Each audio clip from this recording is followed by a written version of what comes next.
ॐ अज्ञानतिमिरान्धस्य ज्ञानाञ्जनशलाकया चक्षुरुन्मीलितं येन तस्मै श्रीगुरवे नमः।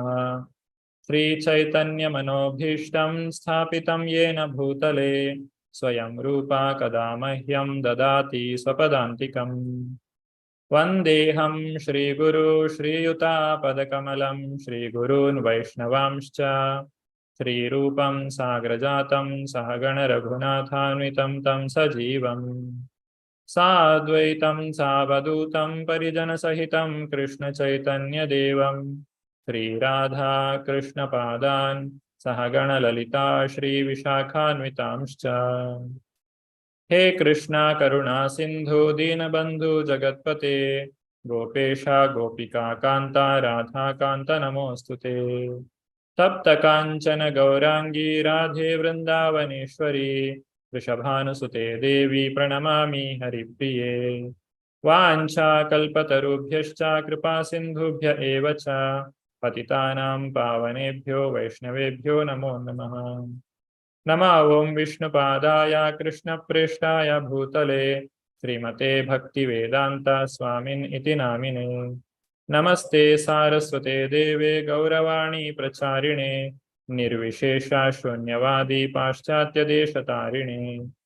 जयो श्री कृष्ण चैतन्य प्रभो नित्यानंद श्री अद्वैत गदाधरा श्रीवासादि गौर भक्त वृंदा।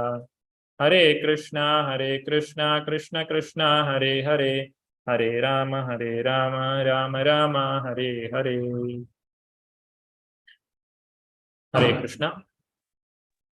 Last Hare class Krishna Prabhu ji. Hare Krishna. Hare Krishna Prabhuji, Dandavat Pranam. Hare Krishna. Last class we have completed first 8 shloka of Ishopanishad. Today we are continuing to the shloka number 9.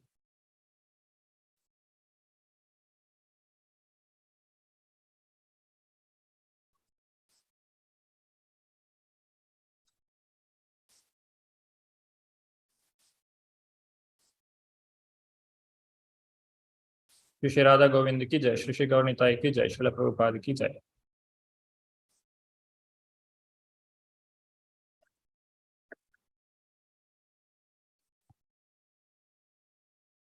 In this section, there are 9, the shloka number 9 to 14 are coming under this one lesson, lesson 5. We will see how much we can cover today. The absolute and the relative. This is the topic for today.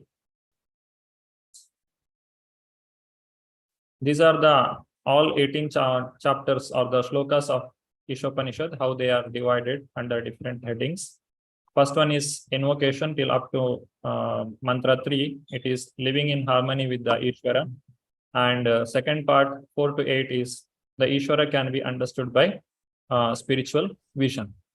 So that is the 2 parts. Now today we are continuing to the mantra number 9.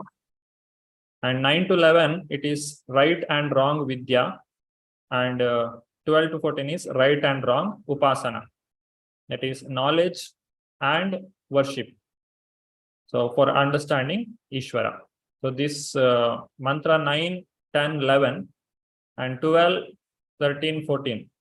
These 3 shlokas, they are almost similar.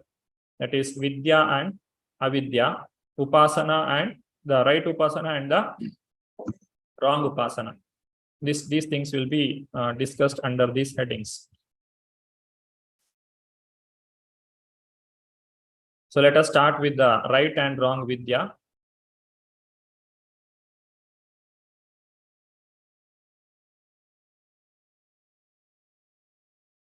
The first section is shloka 1 to 3. Second section is 4 to 8. These things we have already completed. Proprietorship and laws of God. Vision of the Mahabhagavata. Now today is the third section. 9 to 14. That is absolute and the relative. Under that, it can be divided into 2 parts in terms of knowledge and in terms of worship. And the final section is 15 to 18. That is prayer at the time of death. So let us start with the first part of this 9 to 11. That is in terms of knowledge.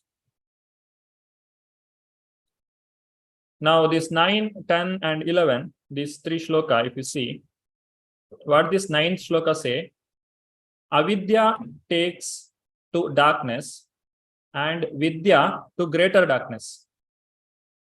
And 10th shloka says, vidya gives one result and avidya gives another result.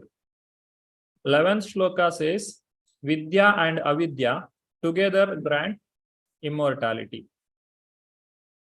Now here, if you see the meaning of vidya and avidya, they are changing from one shloka to another. They are not same. Avidya takes to darkness. Okay, that we can understand. But why the vidya is taking to even greater darkness? That means here from the 9th shloka, we can understand vidya is more dangerous than the avidya. This is how the Upanishads will be speaking. So we should understand under the guidance of spiritual master in the proper parampara, then only we will be able to realize what is the meaning of that shloka. And in the 10th, it is telling vidya and avidya, they are giving two different results. The first one is giving almost same result. That is, avidya also giving darkness, vidya also is giving darkness. It is leading to darkness. But the 10th shloka says, vidya and avidya, they are not giving the same result, they are giving two different results. And in the 11th shloka, the concluding one, it says, you have to use both vidya and avidya for getting the immortality. So here again, it is used in the same category. Let us understand it with the chart. So what is the meaning of this vidya and avidya in these three shlokas? They are not the same. There is difference. In the 9th shloka, when we say avidya, it is ignorant pursuit of sense gratification. When a person is ignorant about the importance of human form of life, he will only engage himself in the sense gratification, just like animals. Animals, they day and night, they'll be searching for ahara nidra bhayamaithunamsa. They don't have anything else. The fifth one is not there. Only 4 things are there for them. That is the ignorant pursuit of sense gratification. It is called as avidya, which will take one to the darkness. Now, the vidya is taking us to greater darkness. Why? Because that knowledge which is used for the pursuit of sense gratification will take one to the greater darkness. A person who is ignorant, he cannot harm himself so much. But when a person is in knowledge and he is using all his knowledge for sense gratification, he can gratify the senses to a greater extent and he can degrade himself more. Just like a person who is trained in the military, he can be a good worth to the nation. But if he decides to harm the people, then he can create more harm than other people.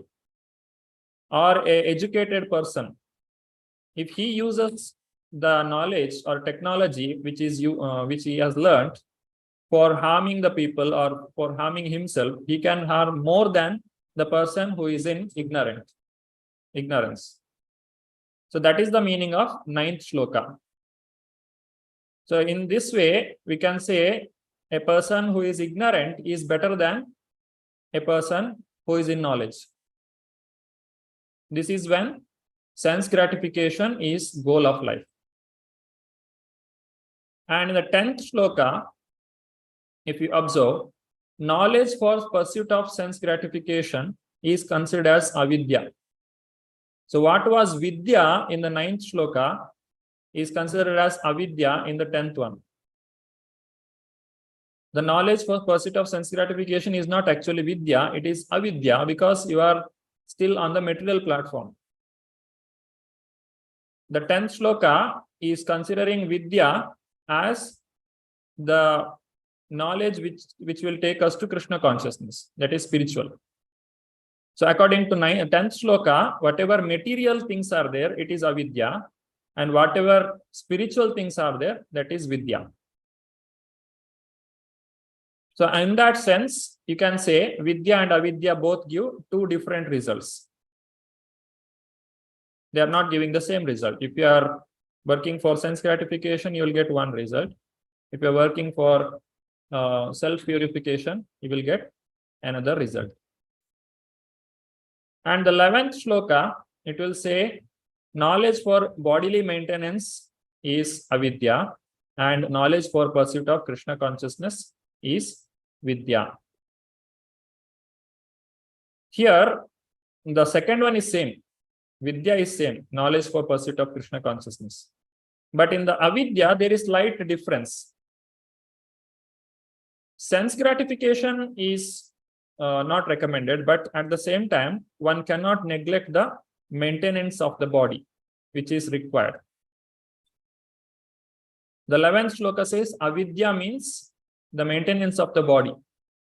Bodily maintenance, one has to take care. We cannot say, I have come to Krishna consciousness, I know now I don't have to worry about my bodily maintenance, or I don't eat, or I don't keep myself fit. One cannot say like that. The body has to be maintained. As long as the soul is present within the body, it needs the food. It has to be provided. So that maintenance cannot be neglected.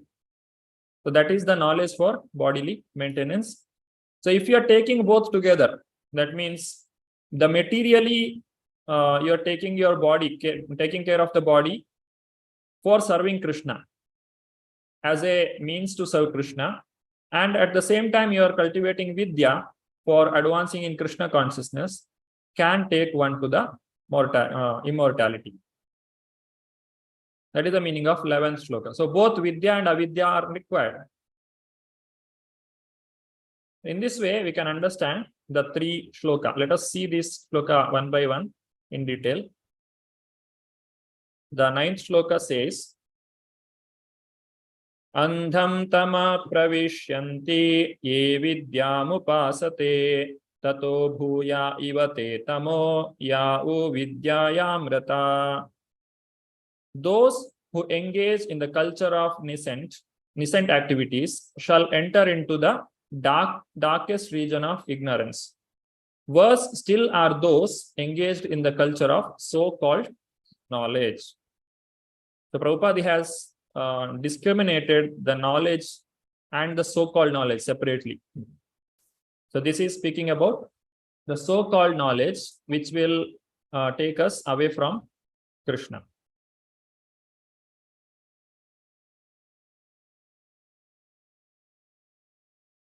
So why vidya is less than avidya in the paragraph? So there are totally 9 paragraphs in the text in this purport. You all can open the book. The first paragraph speaks about vidya and avidya. And here Prabhupada is explaining how vidya can be more harmful than avidya when it is used for sense gratification.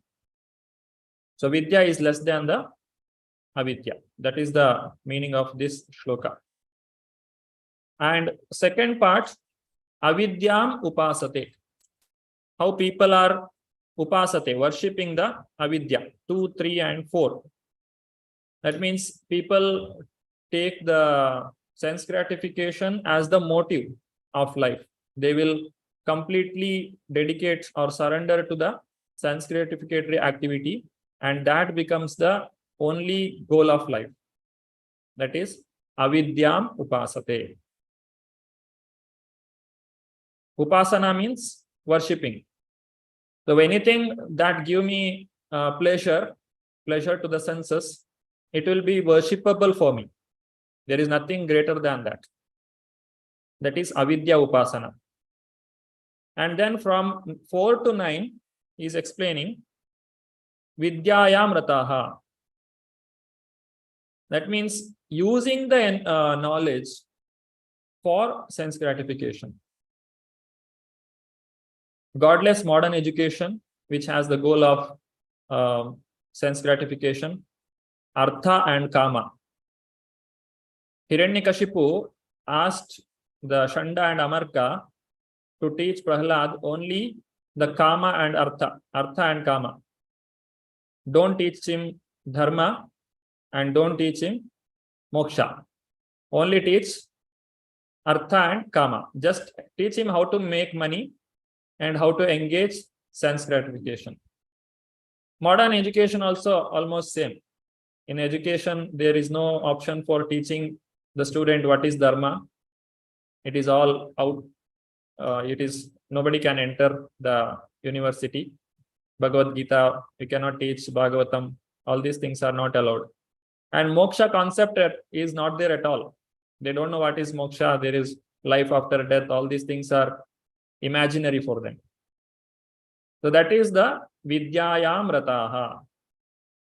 Using the knowledge for degrading oneself. Godless modern education. Paragraph number 4. If you observe, you can see Prabhupada is explaining here. He says, decoration of a dead body. In the last line of 54th page. That is in Haribhakti Sudodaya 3:11-12. It is said, Bhagavad Bhakti Hinasya Jati Shastra Tapastata Apranasya Dehasya Mandalam Lokaranjanam. Decoration of a dead body. The shloka is not there here. The explanation is given. So what does it say? When a person dies, people will decorate the dead body just to make the person happy. At least he was not happy during his life. At least let him become happy after death. So as a ritual, they will decorate the dead body very nicely. And they will make the dead body to smile. But actually there is no smile because the life has already gone. Similarly, whatever decoration we can make for our modern education system, through the education system, whatever decoration we can make for our living. But if the God is not at the center, if it is a godless education, then it is like a dead body. Whatever you may do, it is like taking care of the cage, neglecting the parrot within. What will happen? The parrot will die after some time. And in the paragraph number 5 to 8, it is Prabhupada is explaining here, Veda Vadarataha. Veda Vadarata means these people, they are so-called Vedantist. What they do, they use the Vedas for their sense gratification, because Vedas, they don't neglect anybody. Veda will give opportunity to everyone. In the Vedas, there are injunctions how one can elevate oneself to the heavenly planets, how one can enjoy there. All these things are explained in the Veda. But that is not the goal of Veda. Veda has the goal to understand Krishna. Vedaishcha sarvair ahameva vedya. Bhagavad Gita 15:15. But we are only attracted to the byproducts of this Veda. That's why it is called Veda Vadarataha. Bhagavad Gita also it says, Veda Vadarata Partha Nanyadastiti Vadinaha. Traigunya Vishaya Veda Nistraigunya Bhavarjuna. These Vedas can be used for sense gratification. That is, knowledge used for sense gratification. One can degrade himself by performing karma kanda activities. One can become rich. One can gain name, fame. One can get money. Whatever it is needed, a person can get it. That is explained in the 5, 6, 7, 8. Bhagavad Gita 2.42 and 7.15. All these things are explained. 2.42 speaks about Veda Vadarata, and in the next one, paragraph number 9, that is 7.15 sloka number. He is speaking here, Mayaya apahrita jnana. That means the knowledge which is stolen by the illusory energy, Maya. What does it mean? The people, when they get a lot of education, they say that there is no God. Because I have not seen God. My scientific research cannot prove God. So there is no God. That is Maya apahrita jnana. What is the result of your education? Education results in atheism. It will take to the greater darkness.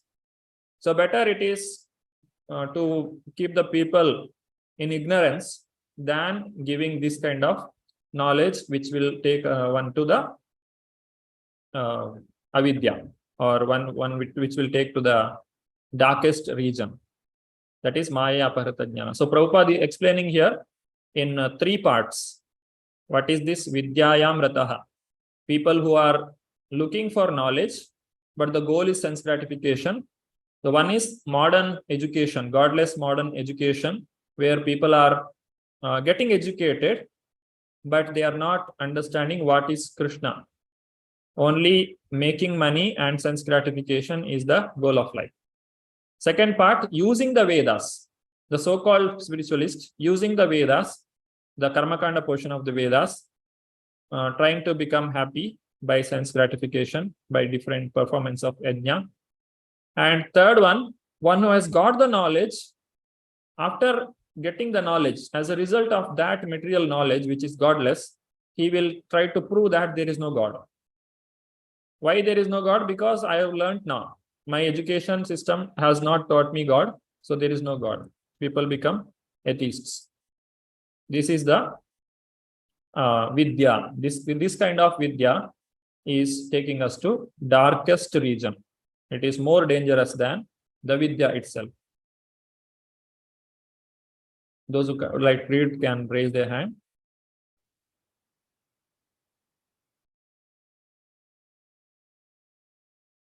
Deepti Mataji. Hare Krishna Prabhuji, Dandavat Pranam.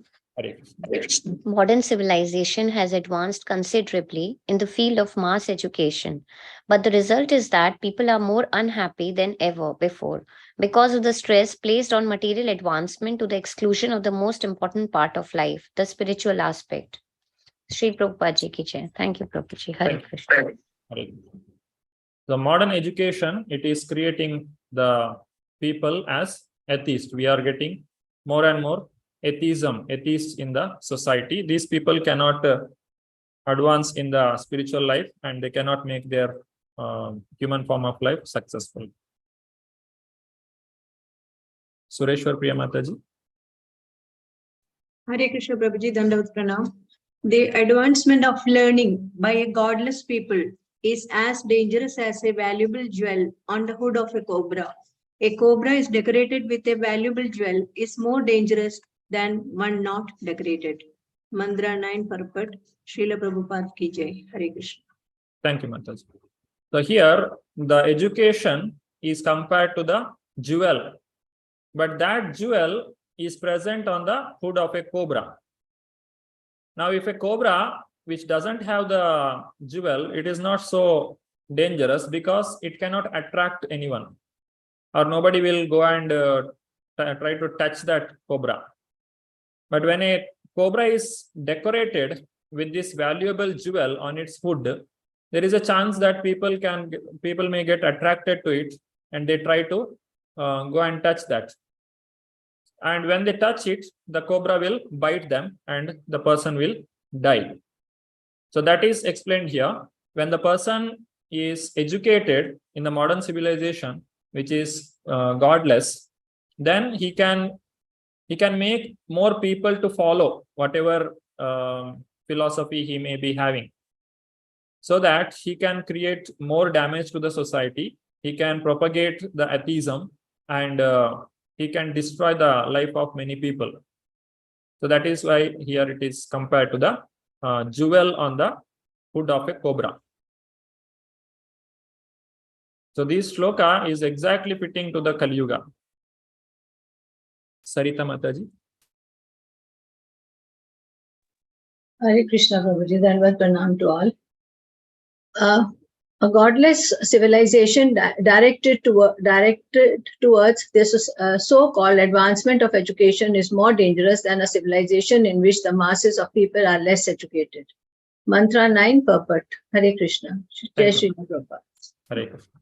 When we perform any Sankirtan program in the villages, if you observe, there will be so many people come and gather, because they don't have TV at home, they don't have any serials to watch, or they are more free.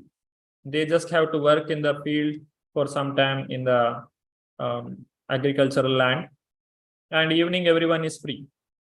So when there is some discourse going on, spiritual activities, they come and participate in many hundreds of numbers. But if you do the same thing in the city, you have to do so much of publicity, and you have to call them so many times, and you have to make so many arrangements so that they may come at least give one visit. That's all. They'll not stay also. That is the situation. So here it is told, the so-called advancement of the education is more dangerous. So it is better people be less educated than being educated in the wrong manner. So education can also become dangerous.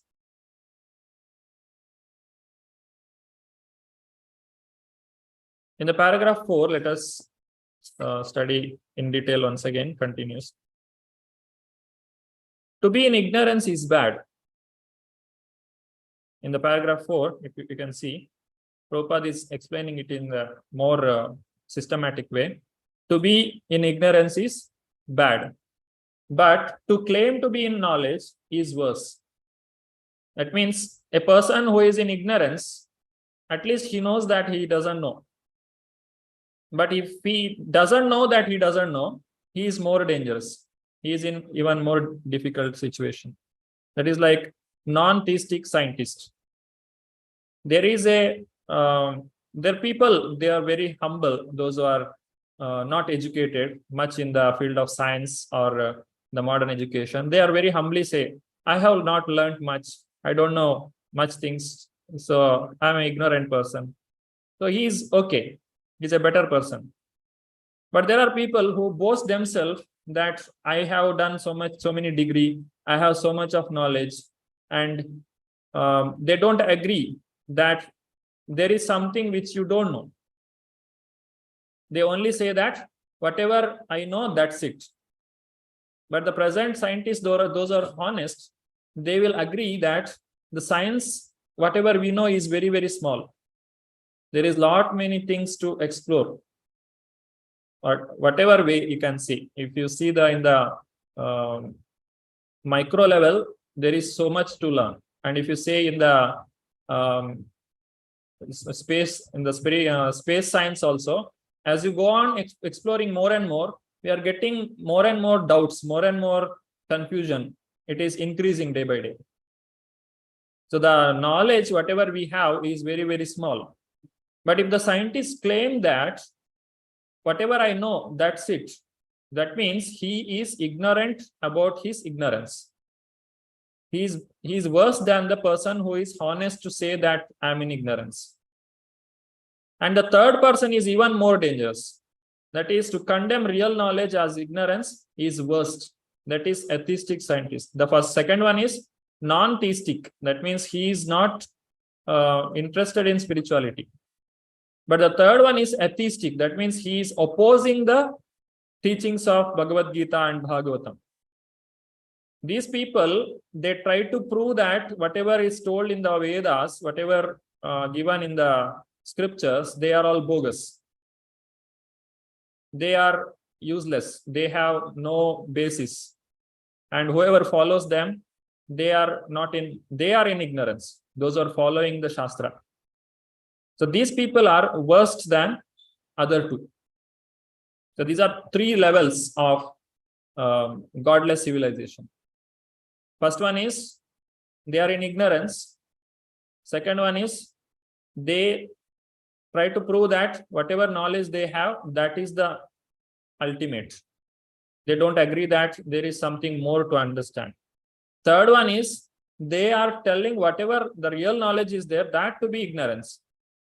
So this is tamoguna, taking knowledge to be ignorance and ignorance to be knowledge. That is in the third level of ignorance. So that is the godless modern civilization. In the paragraph number 4, you can see Srila Prabhupada has explained this. And if you go to the paragraph number 5 to 8, again, the Karma Kanda principles, the Bhagavad Gita says, Yamimam pushpitam vacham pravadanti avipaschitaha veda vadarata partha nanyadastiti vadinaha kamatmana swargapara janma karma falapradam kriya vishesha bahulam bhogaishwarya gatim prati. So what these people are doing, Yamimam pushpitam vacham, that 2.42 says, pushpitam. What is pushpa? Means the flower, and phala means the fruit. Those people who are only attracted to the flower, they will not wait till the fruit to come. In the plant, in the tree, first the flower will come in the mango tree. You have to wait till the fruit to come. If you just grab the flower and put in your mouth, you will not get the sweet. You can only eat that flower. So these people, they are only taking the byproducts of Vedas. They study the Vedas just for increasing the sense gratification. The real fruit is there in the Vedas only when they come to the conclusion of Veda. That is Vedanta. That is the Upanishads. And Upanishads lead to the understanding of God. And the greatest Upanishad is Bhagavad Gita, Gita Upanishad, which is a Sarvopanishado Gavo Dogdha Gopala Nandanaha Partho Vatsa Sudhir Bhokta Dugdam Gita Amritam Mahat.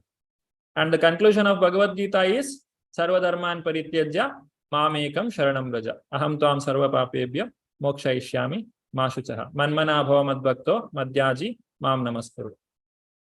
So they will not come up to this point. So they will not taste the sweet. The Srimad Bhagavatam, Nigama Kalpataror Galitam Phalam Shukamukad Amritadrava Samyutam, Pibata Bhagavatam Rasamalayam Muhuraho Rasika Bhuvibhavakaha. This taste they will not get. What they do, they will only take the flower, and once you take the flower, there is no more fruit, because you are only enjoying the flower. Yamimam Pushpitam Vacham. It's a flowery language.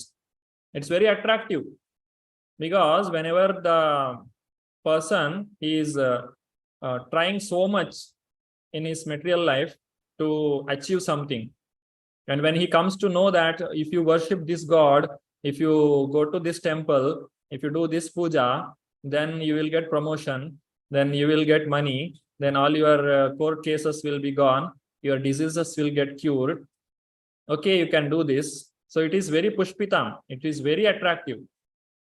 The person has tried whole life, he could not achieve anything, but now it is all coming. So let me do this. So they get entangled in that. That is karma kanda.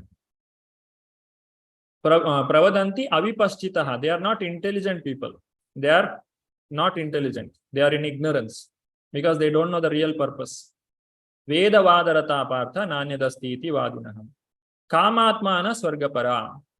They are desiring to go to heaven, thinking that heaven is everything.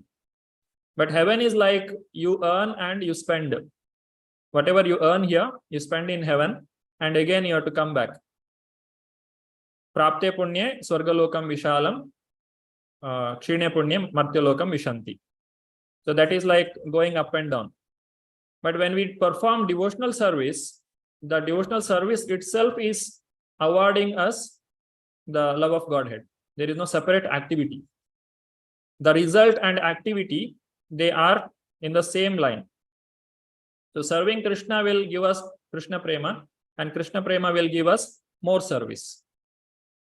The purpose is served there itself. You don't have to do anything separate.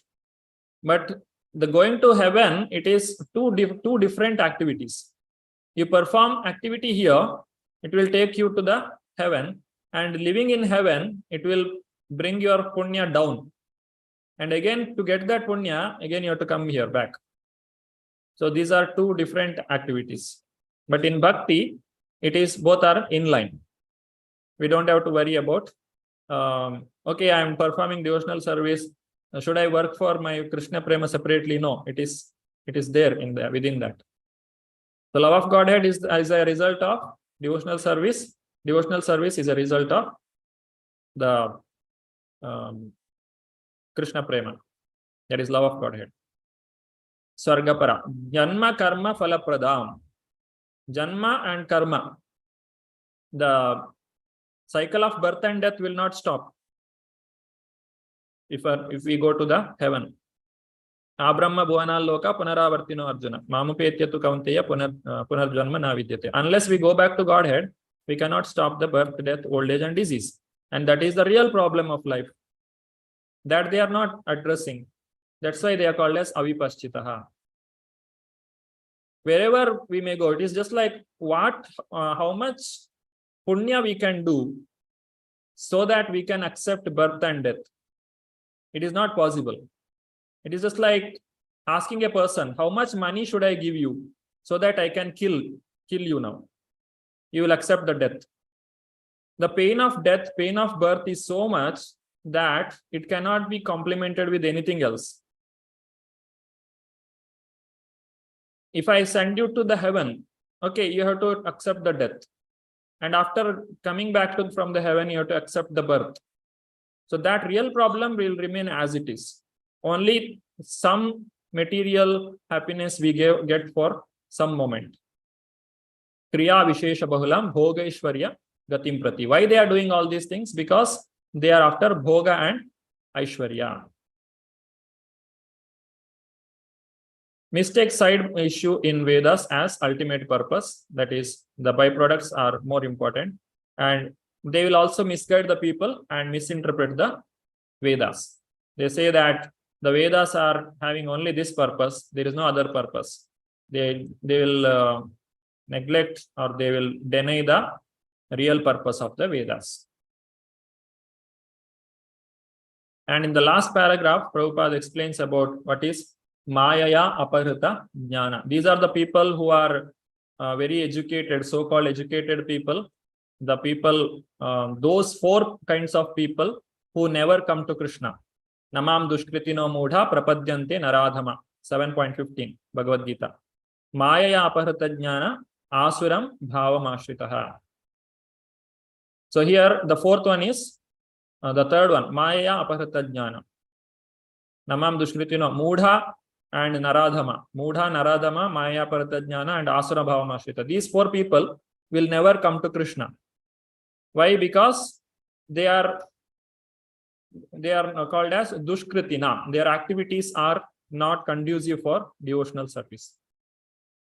And among them also, there are two categories. One is the Brahmavadi and Mayavadi. What is the difference? In most of the cases, we use these terms together or one for other. But there is some difference. Brahmavadi or impersonalist and Mayavadi is a offender. Chaitanya Mahaprabhu discriminates them.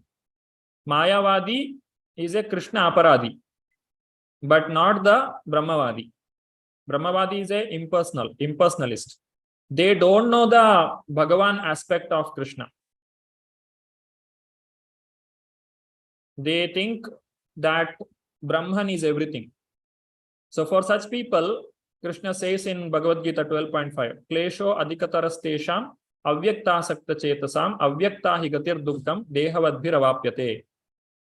So these are the two paths Krishna speaks in Bhagavad Gita. So Krishna says that is the devotional service is one path and another path is this impersonalist. So both are valid.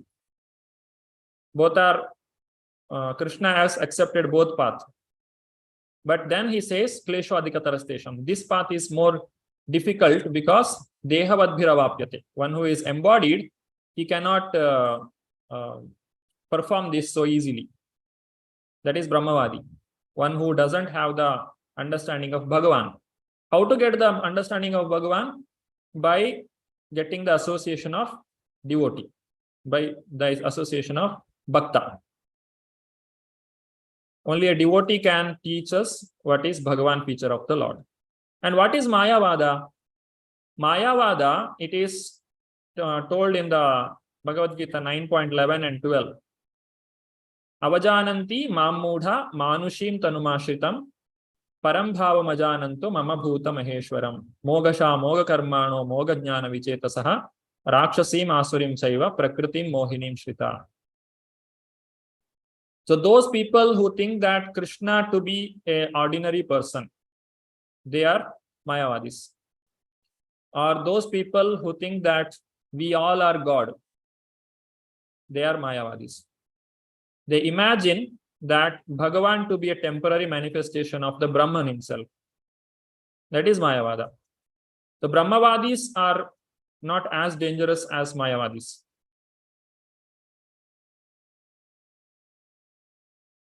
And there is materialist and monist. Material activities are essential, essence of life. Those materialists think that material activities are the essence of life, and monists think that God's activities are material.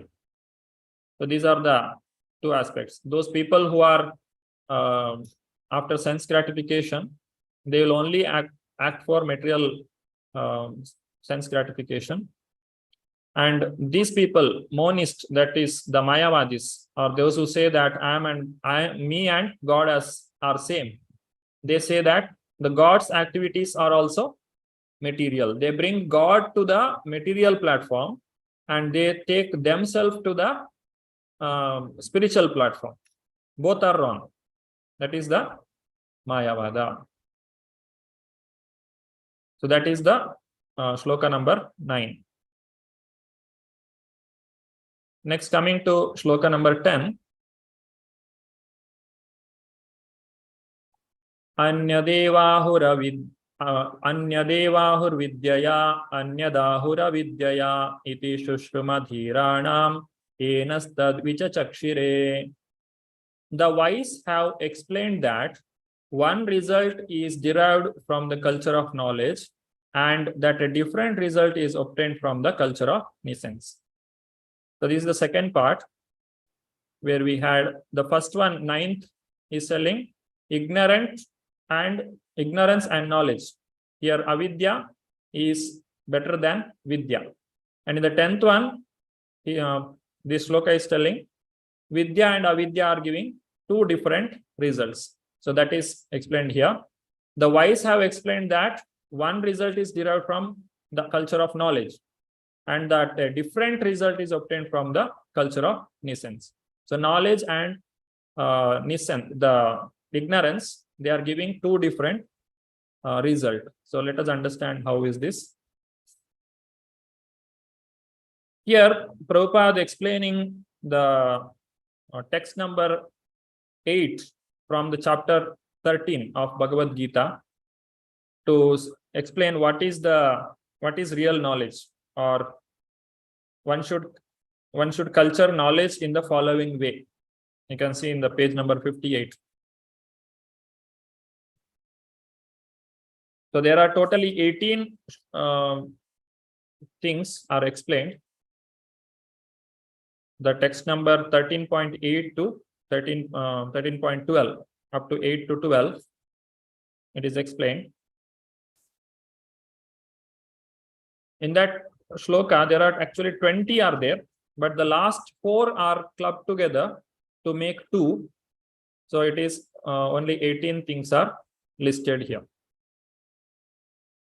In Bhagavad Gita also, we can see the instruction by contrast. This explanation, whatever is there, it is called as instruction by contrast. If you see the shloka number 3 in the shloka number 31 in chapter 3,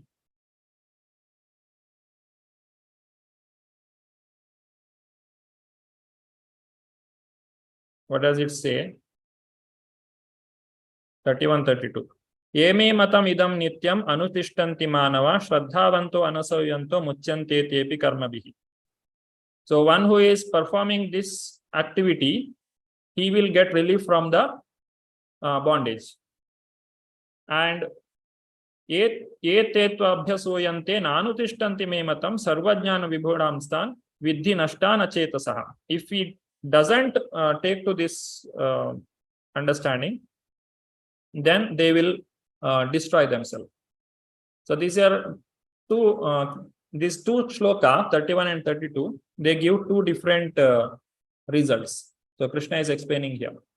If you have Bhagavad Gita, you can open the Bhagavad Gita, 31 and 32 of chapter number 3.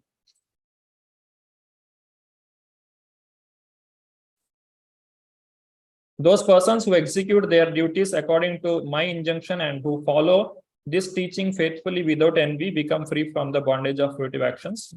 And in the other one, he's saying, but those who out of envy disregard these teachings and do not follow them regularly are to be considered bereft of knowledge, befooled and ruined in their endeavors for perfection. And similarly, you have chapter number 4, 39 and 40. There also, Krishna gives two different results.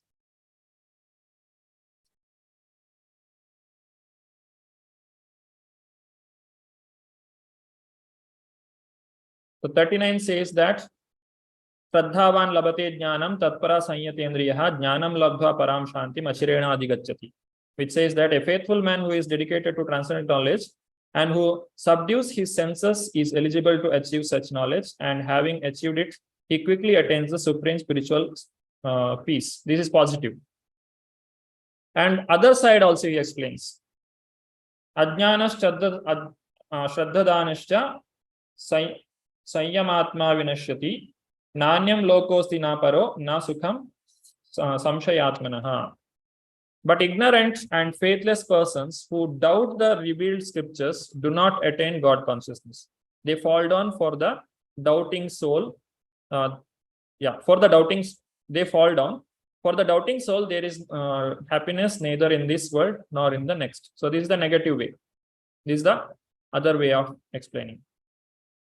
Similarly, in 9.25,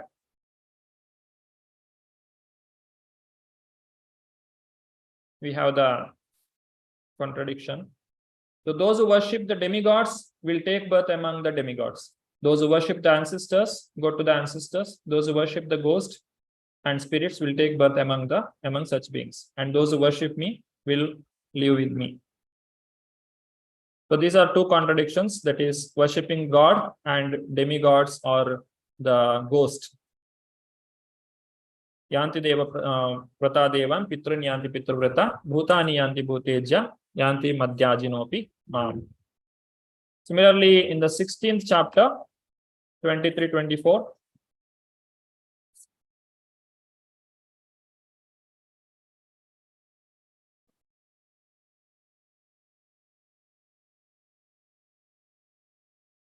या शास्त्र विधि मुत्सृज्य वर्तते कामकारतः न स सिद्धिमवाप्नोति न सुखं न परां गतिम्. One who is following the scriptures, they will get happiness, and those who don't follow, they will be doomed. So 24 is positive here, 23 is negative. Tasmat shastram pramanante karya karya vyavastitau jnanam jnatva shastra vidhanottam karma kartum iharhasi. One should therefore understand what is duty and what is not duty by the regulations of the scriptures. Knowing such rules and regulations, one should act so he may gradually be elevated. Finally, one more, 18.58. Here also Krishna gives two contradictory things. If you become conscious of me, you will pass over the obstacles of conditioned life by my grace. If, however, you do not work in such consciousness, but act through false ego, not hearing me, you will be lost. So this also, positive and negative, both things are given together. So similarly, this shloka also says that one result is obtained from the vidya and another result is obtained from avidya. If you observe here, Bhagavad Gita is more precise in explaining or telling the things than Upanishads. This is also proved here. See this Upanishad shloka, it will not say. The wise have explained that one result is derived from the culture of knowledge and different is from the other one. It doesn't say what is that culture. That is not told here. But if you see Bhagavad Gita here, Krishna is very clearly explaining what you have to do, what you should not do. That is the difference between the Bhagavad Gita and other Upanishads. So anybody who understands Bhagavad Gita, there is no need to read any other Shastra.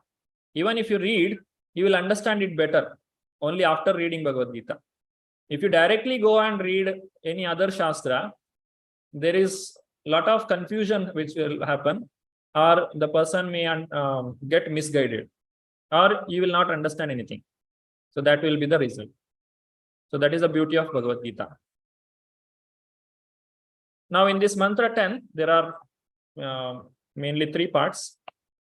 Paragraph number 1 to 2, that is Vidya leads to the desirable qualities. Here the paragraph number 10, first paragraph means I have taken the entire 18 headings, that is 18 numbers, whatever explained, that is all entirely taken as first paragraph. And the second paragraph, together it is explaining Vidya leads to the desirable qualities and Avidya leads to undesirable qualities. So these are the 2 different results, Vidya and Avidya. And then finally, Prabhupada says in from 6 to 9, only a Dhira can teach Vidya. A person who is a Dhira, he can understand or he can teach what is the real Vidya. That is from paragraph number 6 to 9. Now let us see them one by one. Vidyaya, that is culture of knowledge. One should become a perfect gentleman and learn to give proper respect to others. That is amanitvam, adambitvam, ahimsa, shantirarjavam, acharyopasanam, shaucham, shantir. The 13 sloka number 8 of chapter 13. There is a list of 20 qualities together.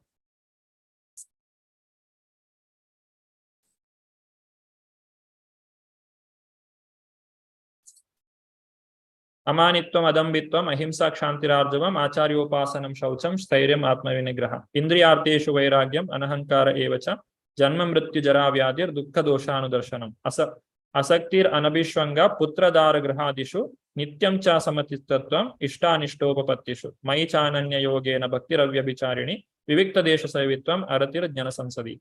Adhyatma jnana nityatvam, tattva jnana artadarshanam, eta jnanam iti proktam, ajnanam yad athonyatha.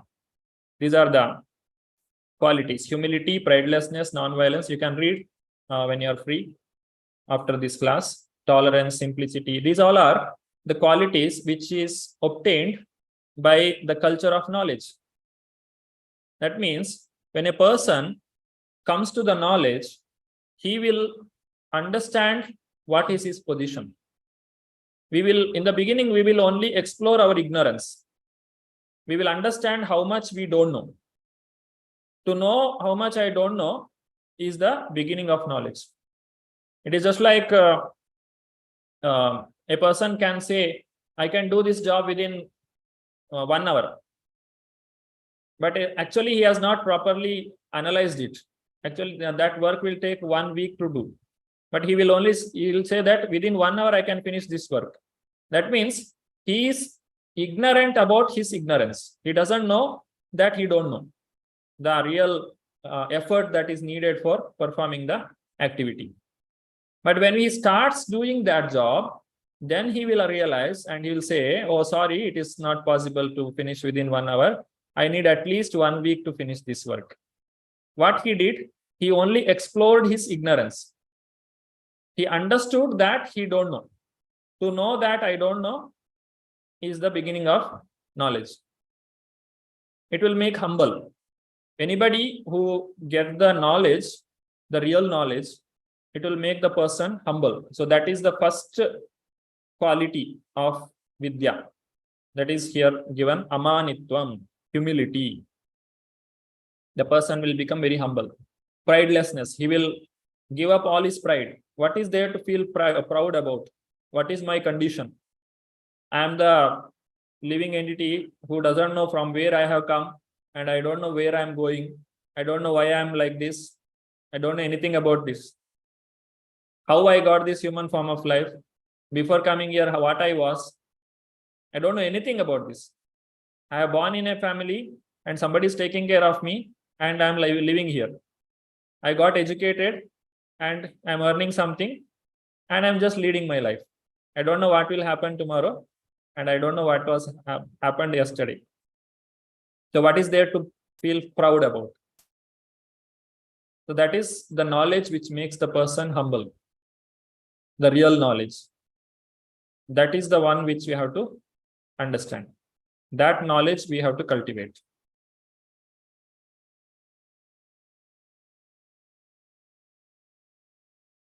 Those who would like to read can please raise their hand. Shri Priya Sampat Mataji. Hare Krishna Prabhuji. Hare Krishna. Vidyaya, a culture of knowledge. In modern society, even a boy thinks himself self-sufficient and pays no respect to elderly men. Due to the wrong type of education being imparted in our universities, boys all over the world are giving their elders headaches. Mantra 10 purport. Sri Prabhupada ki jai. Thank you, Prabhuji. Thank you. This is the situation. Somebody gets knowledge means they will they'll try to become independent. Now nobody can control me. I am fully independent and this is my life. But that is not real knowledge. It is just like pride comes before fall. The knowledge becomes more dangerous than the ignorance. Now, conceptions of knowledge. Knowledge can be in different modes. The transcendental knowledge, if we understand by following the path of Prahlad, it is the devotion. What we will understand, what is the final conclusion of all the knowledge? One will understand that we should surrender to Krishna. Vedeshta sarve rahameva vedyaha. One who comes to this conclusion, his understanding is perfect. Just like the final conclusion one has to write. There will be some objective questions. You have to solve some analytical problem. Finally, you will get one answer, one number. And there will be 4 numbers. You have to choose one. The right one, only one is right. Other things are wrong.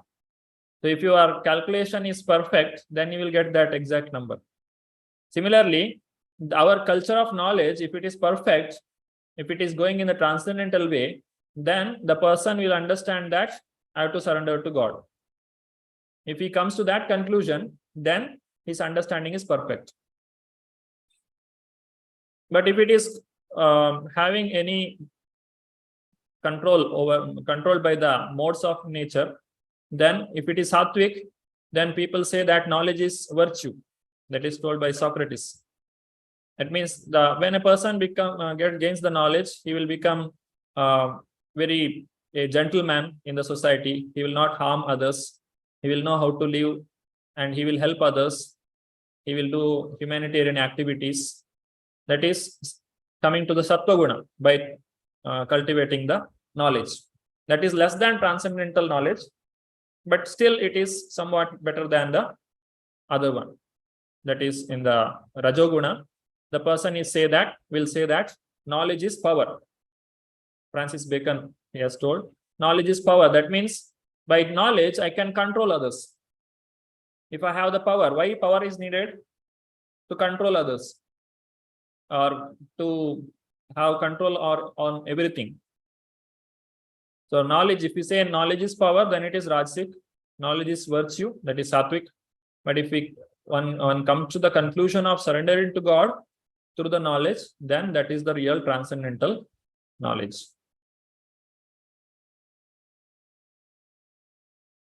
So these are the 2 different results of Vidya and avidya. Now coming to the mantra number 11, that is combining both vidya and avidya. Vidyam cha vidyayam cha yastad vedho bhayam saha avidyaya mrityum tirtva vidyayam amrutam ashnute. So what does it say? Only one who can learn the process of nescience and that of transcendental knowledge side by side can transcend the influence of repeated birth and death and enjoy the full blessings of immortality. Immortality means one need not take birth again. So that situation, if one has to gain, then we should take both together, vidya and avidya. It should be taken. So they go both hand in hand. So what is that? Knowledge for bodily maintenance.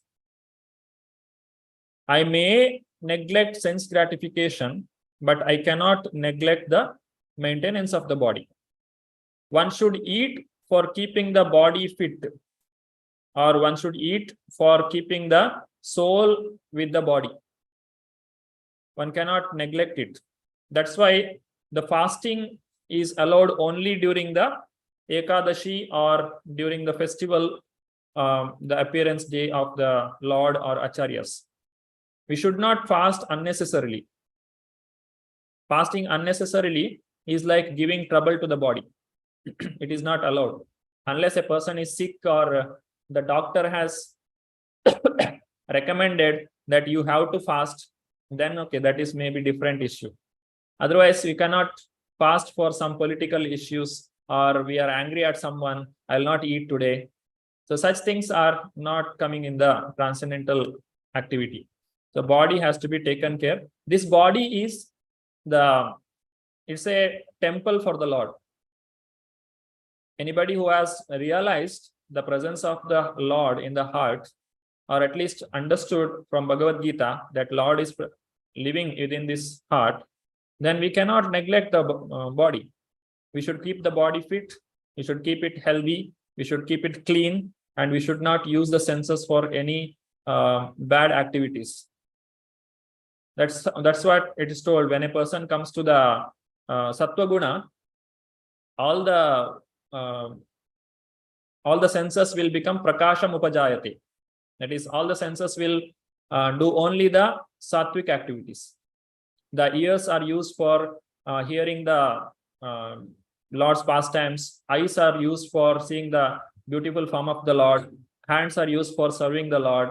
And whatever activities we are doing, we total it is in the service of the Lord. Then that is the actual proper utility of this body. This body is given by the Lord, and it has to be used for the service of the Lord. We cannot just neglect it. I have come to Krishna consciousness. I am chanting 16 rounds. Now I don't have to worry about the body. I don't have to eat properly. These things happens in spirituality. People don't sleep properly. They do over service. And after that, they cannot get up, or they cannot do proper service. And once the health goes down, it cannot come up very easily. Then the person has to take too much rest. That is not recommended. So taking care of the body is also service to the Lord. Sleeping properly in the night is also a service. If you sleep early in the night, so that early you can get up in the morning, and so that you don't sleep during the chanting. We cannot only take the excuse that I have to do some work today, tonight I have to do, okay, I will keep on working. That is not recommended.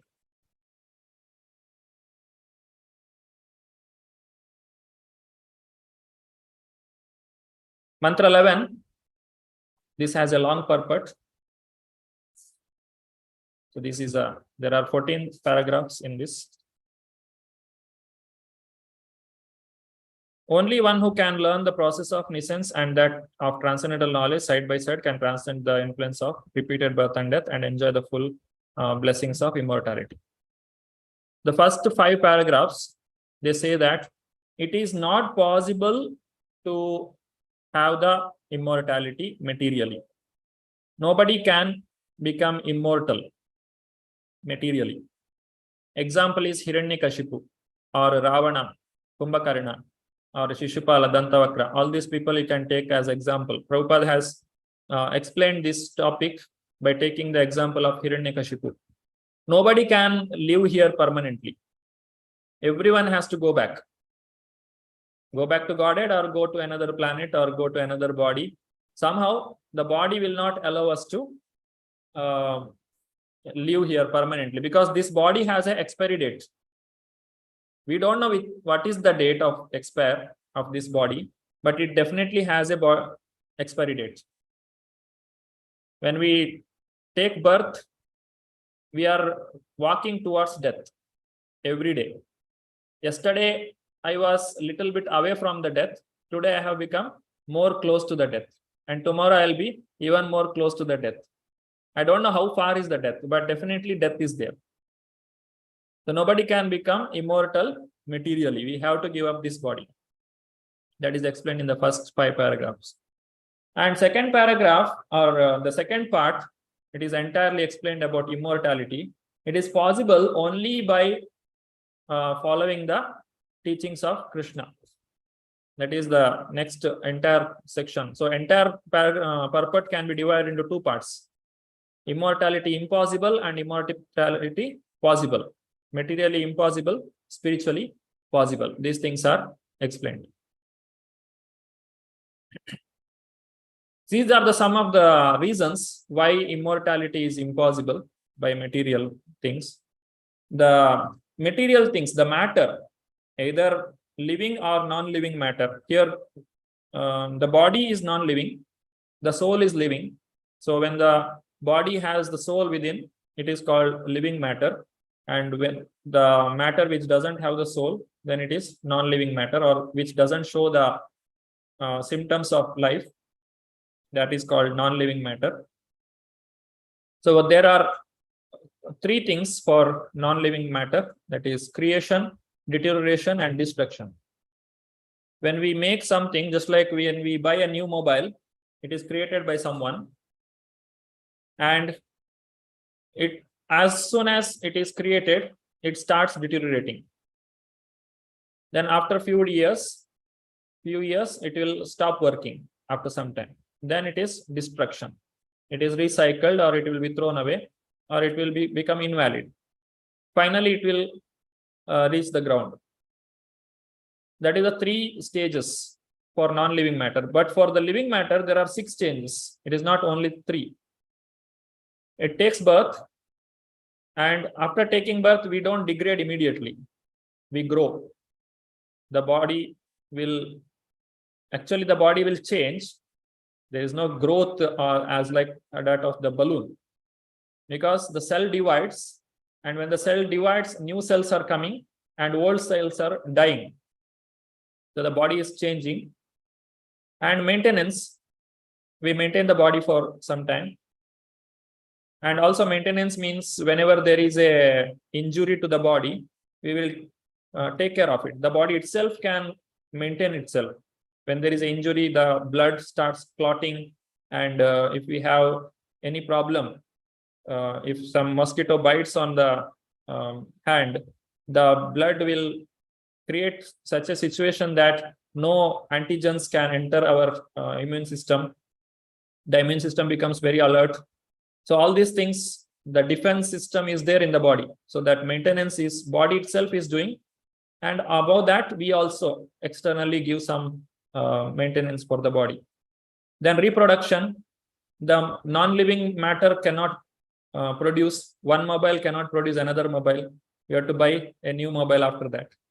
But the living entity, all the living entity, it may be a tree or an insect, a bird, animals, or human being, they all produce another living entity. And then deterioration, the body gets deteriorated. Whatever we can make, it is not possible to stop the deterioration. When we become old, we'll try to do so many things. People use the plastic surgery, or in so many ways, they try to look young. but it is not possible to reduce the life, reduce the age. One day one has to die. So that is the deterioration. Finally, death will come.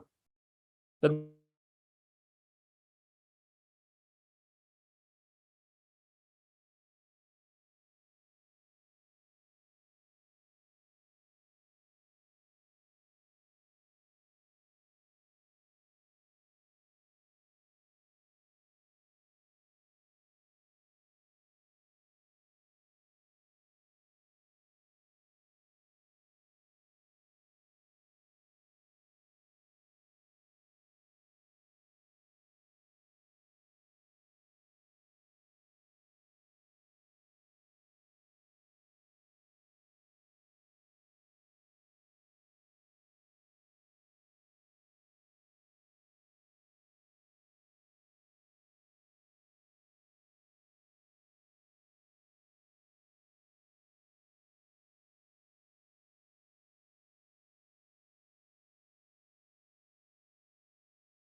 Hare Krishna. Okay, there was some power issue here, so that's why.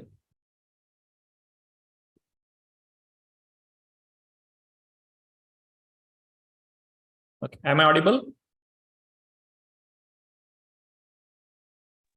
Yes, Prabhuji. Okay.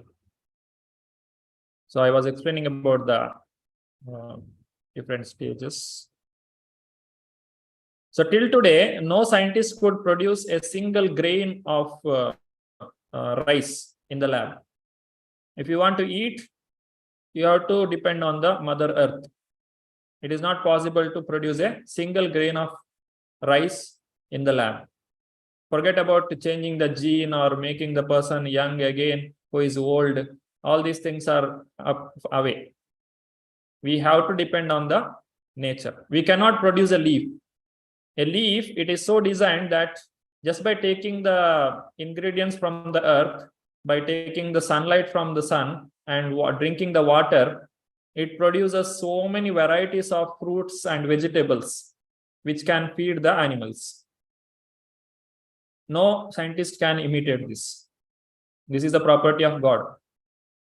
God has made this cow which eats only the grass, the dry grass, which we say that it is useless for us, but it gives the nectarian milk. So nobody can do this in the lab. They can produce some adulterated milk which can harm our body or which can cause cancerous result, but they cannot do anything good. The nature of nature is mortal, which cannot be changed. By nature, the nature is mortal. The change is always there. Nobody is permanent here. So immortality, materially, it is impossible. It is proved. There is no need to check. Those who would like to read, they can raise their hand. Sureshwar Priyamataji. Hare Krishna Prabhuji. Vidyam chayas tadvedovyam saha. Mantra 11. Sri Ishopanishad instructs us not to make one-sided attempts to win the struggle for existence. This does not mean that all activities for the maintenance of the body should be stopped. There is no question of stopping activities. Hare Krishna. Continue, Mataji. Just as there is no question of wiping out one's temperature altogether when trying to recover from a disease. To make the best use of a bad bargain is the appropriate expression. The great sages and saints of India have attempted to do this by a balanced program of spiritual and material knowledge. Hare Krishna. Thank you, Mataji. Hare Krishna.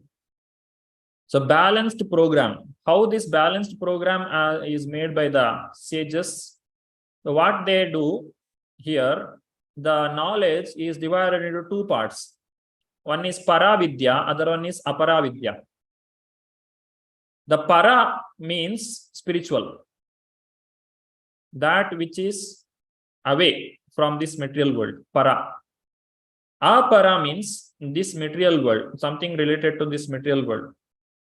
The apara vidya, which is, both are part of Vedas. Apara vidya also and para vidya also.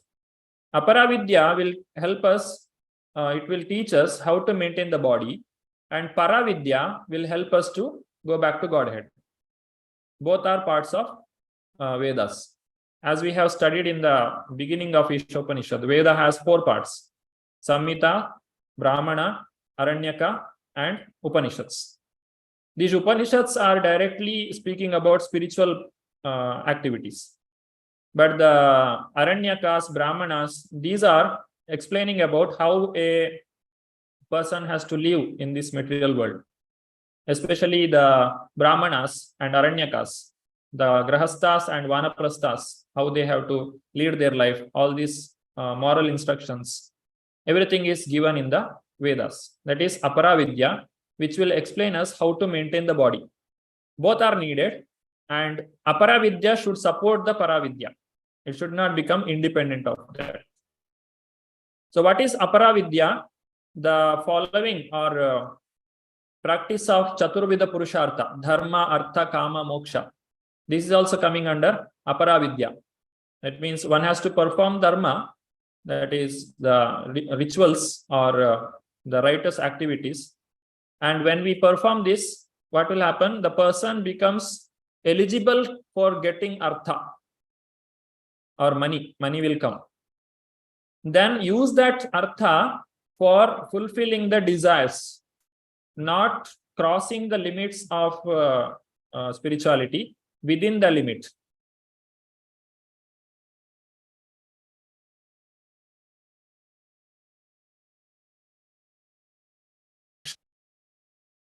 So here moksha is not very much elaborately discussed, as there are 5 types of moksha, all these things. It is just telling that you are eligible for getting liberated because you are fed up with this material world.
Sorry for the interruption. There is some problem with the internet. What I was telling?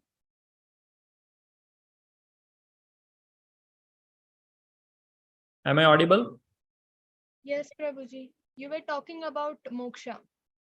Okay.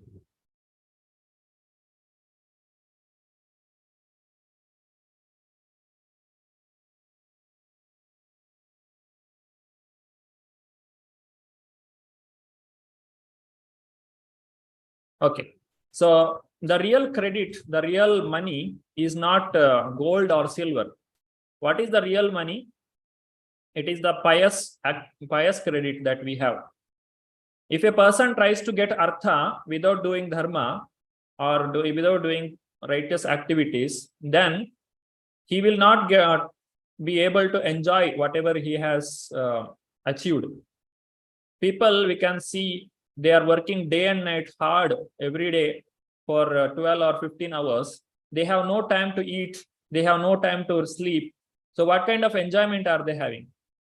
They are only working like animals. They may be having the feeling that they are getting a lot of artha, but that artha or money, it will go only in spending for their medical bills. They will not be able to enjoy it. So what is real money? That is the pious credit, what we do. This is all aparadharma I am explaining. Otherwise, the real credit is devotion to Krishna. So aparadharma also, if we are practicing, one should do pious activities. One should not do impious activities, or one should not neglect dharma while forgetting the artha. And then by achieving such kind of artha, which is not against the dharma, all his desires will be fulfilled. Even the material desires of the person gets fulfilled, which is nothing but karmakanda. Then comes the moksha. The person becomes eligible for, or he will think about the moksha. That is the slow process, which is varnashrama. And then this is called as the best use of bad bargain. We have got this material body. This is not very good, but still we can use it for a better purpose. That is the best use of bad bargain. And worst use of bad bargain means performing adharma. Already we are entangled, obsessed only with artha and kama. Spiritual degradation and material devastation is called as worst use of the bad bargain. That is the practice of adharma. So when we are performing adharma, neglecting dharma, and only interested in artha and kama, it will degrade us. So somebody may say that I have performed, or I have done so much of hard work to get this material body. No, that is not truth. We have not done anything. We have just gone through some experience, that's all. This body, material body, we get it by chance. In one sense, we are getting this human form of life is by chance. How it is? There are 84 lakh species of life, and we start with the Jalaja Navalakshani, Stavara Lakshamimshati. You just go on that. There is no punya and papa there. You only experience the whatever pleasure or pain is there, material pleasure and pain. And gradually the person will come to the human form of life. It will be given. It's a chance. It's like a junction where you can decide to go back to the animal kingdom, or you can go back to Godhead. So there is no much effort from our side or much contribution to get this human form of life. But if we are going back to the animal kingdom again, then that is like Atmaha. Earlier we have explained. Killing the soul. So the adharma will kill the soul. And using the aparadharma, if we are advancing in the spiritual life, then it is we are making the best use of bad bargain. Finally, Prabhupada explains how this paradharma, this paradharma or the bhakti is glorious. So what happens here? The karma and jnana, they are two extremes of the pendulum. Karma is natural for a person to act. Everyone likes to work, or whatever desire I have. I cannot sit quiet. I want to do something, or whatever I like, I do it. That is very natural for every person, every animal, every living entity. But the problem is it is binding. Whenever I am acting something, the result of it, I get attracted to it, then I get entangled. But if you cultivate jnana, knowledge, then it is non-binding. That means the person will understand, I am not this body, I am spirit soul, this material world is temporary. This is, if I work like this, I will get entangled, so I will not work. But it is not natural for the living entity. When we develop knowledge, the vairagya, or giving up the association of all the family members, it is very unnatural. It requires a lot of effort to practice. But bhakti, what it does, it will combine both. Material senses for spiritual purpose. It is natural as well as liberating. It is combining the natural tendency of karma and the liberating nature of jnana, and coming together, it will make the things easy. It is the balanced life. And it's called bhakti, the devotional service. In devotional service, we have a lot of activities, which is akarma, which is not binding. And in devotional service, neha vikramanashosti pratyavayona vidyate swalpamapyasya dharmasya trayate mahato bhayat. So trayate mahato bhayat means it's not binding. The nature of jnana is also there, the nature of karma is also there, and the negative things, that is the binding and unnatural, these things are removed, and bhakti will make it easy to perform. Anybody can perform bhakti. A small child also can perform bhakti. Old person also can do bhakti. A diseased person also can do bhakti. Anybody can perform devotional service. That is the beauty of paradharma or the bhakti. Let us hear from Srila Prabhupada. Those who would like to read can raise their hand.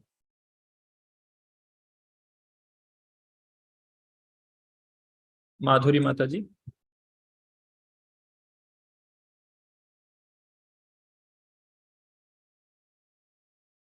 You can unmute yourself.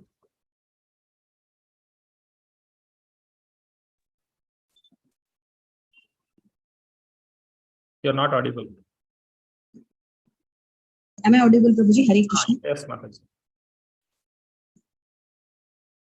Vaidyam cha vidyam chayas tadvedo bhayam saha. Mantra 11. How does the process of spiritual life given to us by Srila Prabhupada enables us to achieve a balanced program of spiritual and material knowledge? Hare Krishna. Thank you, Mataji. This is the activity. So we have to do now one activity. How Prabhupada has made this ISKCON, International Society for Krishna Consciousness, all the activities which are there, which is combining the karma and jnana together and giving the benefit of bhakti, devotion to Krishna, which is not binding to the material world. At the same time, it is giving us pleasure of doing the activity. It is susukham kartum avyayam. We can do it, and at the same time we get liberated. So this is the mind show. So prepare a short mind showing how the process given to us by Srila Prabhupada enables us to achieve a balanced program of spiritual and material knowledge. You can take some examples and try to explain how a person, when he is practicing spirituality, both are involved. The material activities or the knowledge, everything is involved, and at the same time it will liberate the person. Everyone understood the question? If not understood, you can raise your hand. Today's class was a little technical. If you have any questions, we'll clarify in the last. So, anybody not understood the problem? Okay, everyone understood. So, okay, how much time you need for preparation?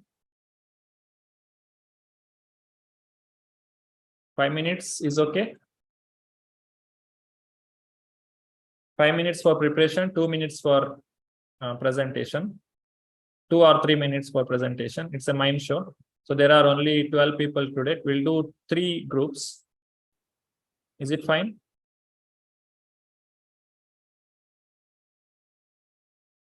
Okay. Today Muralidhar Prabhu is not there. He will tell how many groups has to be made. Okay. Okay, we'll make 3 groups. 5 minutes for preparation and 2 minutes for presentation. Your time starts now, as there is no questions about the activity.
Padakamalam Sri Guru Vaishnavasya Sri Rupan Raprajata Ravana Jaganata Pitam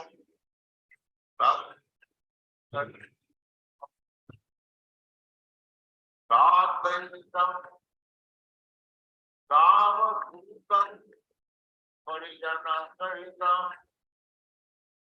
Radhaitam Naki Nava Sapada Ravana Jaganata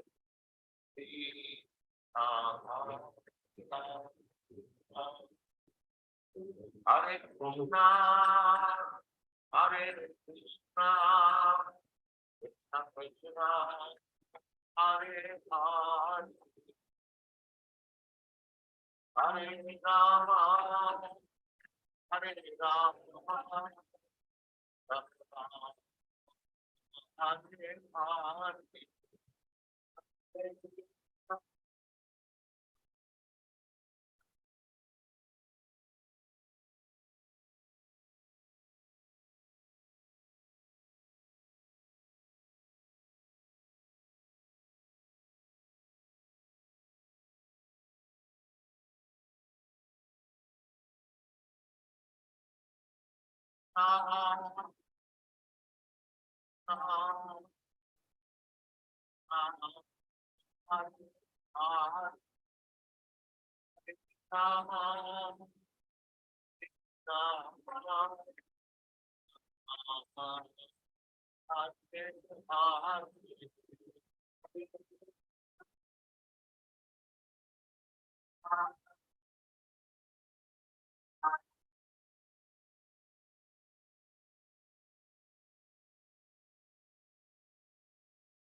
Hare Rama,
Hare Krishna, welcome back to the session.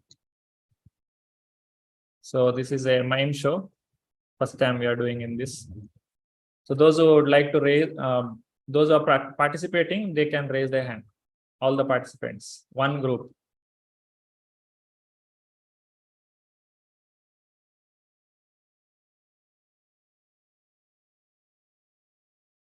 Who has performed?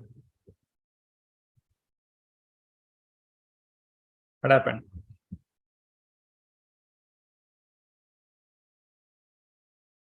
There should be 3 groups, no?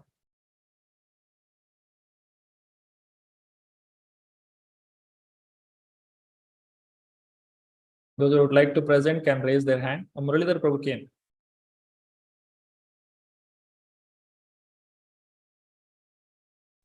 Hare Krishna Prabhuji. I just got down from the train. Yes, Prabhu. I just got down from the train and I Okay. suddenly saw you're still here. Nice seeing you, Prabhuji. I just came to see you. That's We just remembered you thank you. Oh my God. just before the breakout room. Okay. Thank you. Hare Krishna. Hare Krishna. Hare Krishna. I met my sister. That's why I went. Okay. Hare Krishna. So nobody is ready. What happened in the breakout room?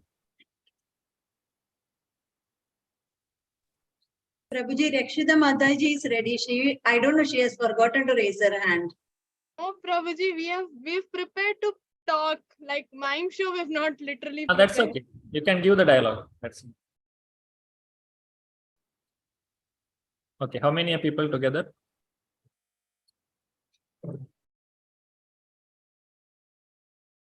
Prabhuji, I thought I will just speak out the points that Yeah. we Okay, that's also fine. No problem.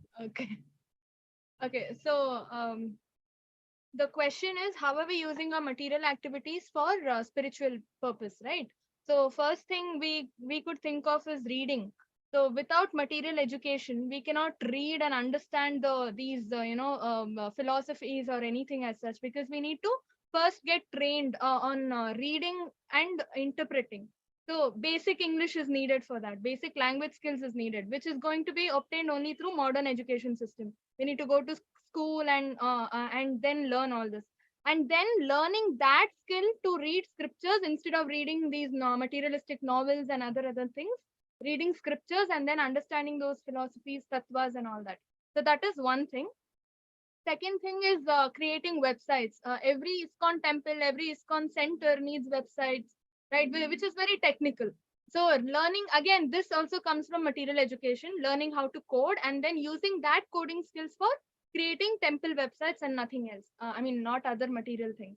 And then usage of social media. Instagram, we can use Instagram, Facebook, everything for both material and spiritual purposes. So choosing to use these things to spread Krishna consciousness, awareness posts and all these. This way technology can also be used for Krishna consciousness. And then all the gadgets, right now we are using our mobile phone, laptop, everything for Krishna consciousness. So that is one thing. And then online classes, which came up, 18-day Bhagavad Gita course, everything. And then maintaining our body. Sleeping is very material. But as you explained, if we don't sleep, we cannot offer service to the Lord. Right, so this way maintaining our body, sleeping, eating, all these material things are also spiritualized. And then we could think of these many, Prabhuji. Thank you, Mataji. Right. Prabhuji, we couldn't do it as a mime show. It's okay, fine. Others, anybody can raise their hand. Deepti Mataji. Krishna Prabhuji, Dandavat Pranam. So it was me and Sarita Mataji. We were there. Prabhuji, same here. Like we did not prepare any kind of a mime show. We just discussed. So we'll be able to present only a few points. Okay. Yeah, thank you, Prabhuji. So Prabhuji, what we discussed was like, as it is mentioned, as you recently mentioned, it is Susukham Kartum Avyayam. So what happens is, when we were totally in the material world or the material knowledge, we now, by the blessings of Krishna and the spiritual masters, all the teachers, gurus, we are able to understand the spiritual knowledge. So with the intelligence that is given to us by Krishna, we are trying to use it, and our material knowledge, based on how Mataji has recently explained the modern education system, and we try to completely divert ourselves towards the spiritual side. So Prabhuji, this is what we are trying to do, and that is bhakti. Like, even though we have a karma which is a mishra, karma mishra bhakti or jnana mishra bhakti, we are trying to continue because we are trying to keep Krishna in the center. So we are trying to Krishnaize our activities, like we are trying to offer bhoga to the Lord. So in a way, when we are trying to have food, we are sanctifying it by offering it to the Lord. So not only that, we are also trying to serve our family with the intention that they are also part and parcel of the Lord. So what happens is there is affection, but there is not that attachment, because as you mentioned that with jnana, there is vairagya that automatically comes. So actually that vairagya is giving us the sense of responsibility, that it is our responsibility to look after our family and how we take care of our body also. As Mataji mentioned, and you mentioned that the purpose of this body is to serve Krishna. So proper sleep is also required. So, and not only that, Prabhuji, we also try to inculcate, we are trying to imbibe all the activities, we are trying to attend the morning programs. So slowly and automatically, we are trying to inculcate all the activities of the Krishna consciousness movement. Not only that, devotees, they also, the devotees, they are also trying to spread Krishna consciousness. Like we are trying to attend the programs, and not only that, there are so many classes that are going on. So using that education from the modern system, and we are trying to use it for the purpose of Krishna consciousness movement. And Prabhuji, how Srila Rup Goswami has presented an exemplary example that how he has distributed his income. So there also, how we are trying to do is, even though it is a Mishrit Bhakti, people have attachment to the results, and even if it is not, even if there is no attachment to the results, but still what they are trying to do is, they are trying to distribute their income to the Vaishnavas. So Prabhuji, these are a few ways like how it can really help us when we continue thinking of Krishna continuously, automatically our consciousness will improve. So this is how I can understand. And Prabhuji, Mataji has already explained how Srila Prabhupada used a dictaphone, even though it is a material thing, but he spiritualized it. The nature was changed, so it became absolute. Yeah, thank you so much, Prabhuji. Hare Krishna, Dandavat Pranam. Thank you, Mataji. Anybody else would like to add any points?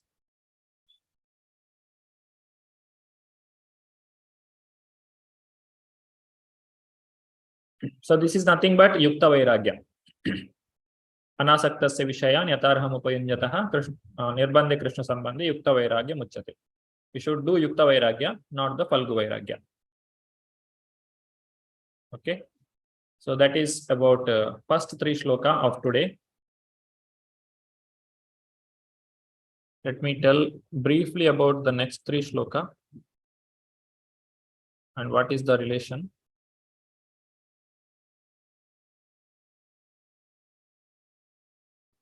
In the next three shloka, it is very similar to the previous what we have learned. 9, 10, 11 is talking about the knowledge, and 12, 13, 14 is talking about the worship of the Lord. It is speaking in the same tone. That is, if you see, the Sanskrit shloka is also same. Andam tama pravishyanti ye vidyayam upasate ye sambhutim upasate tato bhoya ivate tamo yavu vidyayam rataha sambhutyam rataha. So it is true for all the other shlokas also. It is very similar. Wherever vidya is there, here it is the sambhuti. Sambhuti means worship. The translation also remains the same. So these things will continue in the next class. What about the worship? Here worship also, the worship of the demigods and worship of the impersonalists and the devotees, how they are related. All these things will be studying in the next coming session, because in one session we cannot complete this lesson. So we'll have it in the 2 sessions. Okay, now anybody has any questions in regard to today's class, they can raise their hand and ask us. Kirtan. Oh, I'm sorry. It is already 1 o'clock. I actually forgot. I actually forgot to chant the mantra also in the 18 in the beginning. And after starting the class, I remembered. Then I thought it's okay, fine, leave it. Okay. Somebody has to remind. Yeah, please, Mataji. Deeparani Mataji will be doing the kirtan. Yeah, please. I'll make the co-host.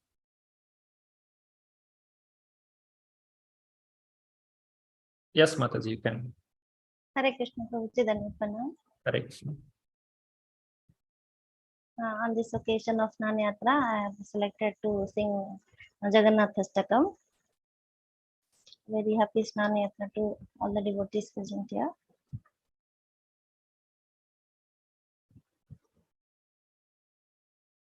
Jagannathastakam punyam ya pathet prayata suci sarva papa visodhatma Vishnu lokam sagacchati Jagannatha Swami Nayana Pathagami Bhavatu me Jagannatha Swami Nayana Pathagami Bhavatu me Kadachit Kalindi Tata Vipina Sangita Taravo Mudabhiri Nari Badan Kamala Sadamadhupa Mudabhiri Nari Badan Kamala Madhu Sadapa Rama Sambhu Brahma Marat Pati Ganesha Chitapado Jagannatha Swami Nayana Pathagami Bhavatu me Bhuje Savivenum Sira Shishiki Picham Katitate Dukulam Netrante Saha Charakataksham cha vidhat Dukulam netrante shaha Charakataksham cha vidhat Sada Srimad Vrindavana Vasati Lila Parichayo Jagannatha Swami Nayana Pathagami Bhavatu me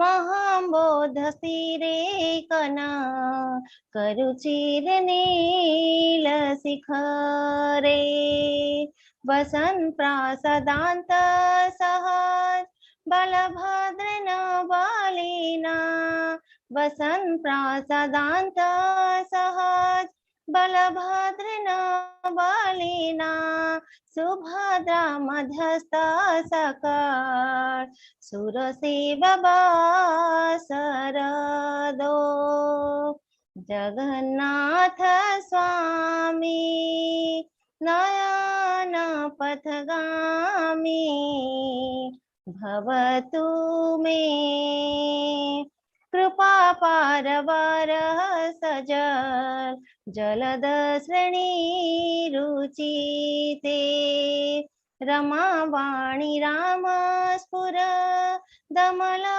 Pankeru Mukha Rama Vani Rama Spura Damala Pankeru Mukha Surendra Radhe Sruti Ganashikha Gita Charito Jagannatha Swami Nayana Pathagami Bhavatu me रथारूढ गच्छन् पथि मिलित भूदेव पटले स्तुति प्रादुर्भावं प्रति पदमुपकर्ण सद्य स्तुति प्रादुर्भावं प्रति पदमुपकर्ण सद्य दया सिन्धुर्बन्धु सकल जगतां सिन्धु सुताया जगन्नाथ स्वामी नयन पथगामी भवतु मे परम ब्रह्म पीडकुब लय दौलत फूल नयनो निवासी नीलाद्रो निहित चरणोनंत शिरसी निवासी नीलाद्रो निहित चरणोनंत शिरसी रसनंदी राधा सरस बपुर लिंगान सुखो जगन्नाथ स्वामी नयन पथगामी भवतु मे नवेयाचे राज्यं न च कनकं मणिक्यं विभवम् नाचेऽहं रम्यां सकल जनकाम्यं वरवधूं नाचेऽहं रम्यां सकल जनकाम्यं वरवधूं सदा काले काले प्रमाद पतिना गीत चरितो जगन्नाथ स्वामी नयन पथगामी भवतु मे हरतं संसारं द्रुत तरमसरं सुरपते हरतं पापानां विततिमपरं यद्वेपते हरतं पापानां विततिमपरं यद्वेपते अहो दीननाथे निहि चरणो निश्चितमिदं जगन्नाथ स्वामी नयन पथगामी भवतु मे जगन्नाथ स्वामी नयन पथगामी भवतु मे जगन्नाथ स्वामी नयन पथगामी भवतु मे हरे Krishna Hare Krishna. Thank you, Mataji. I think translation will not do now because it's already late. We'll have some question answers and continue. Hare Krishna. Okay, Sureshwar Priya Mataji.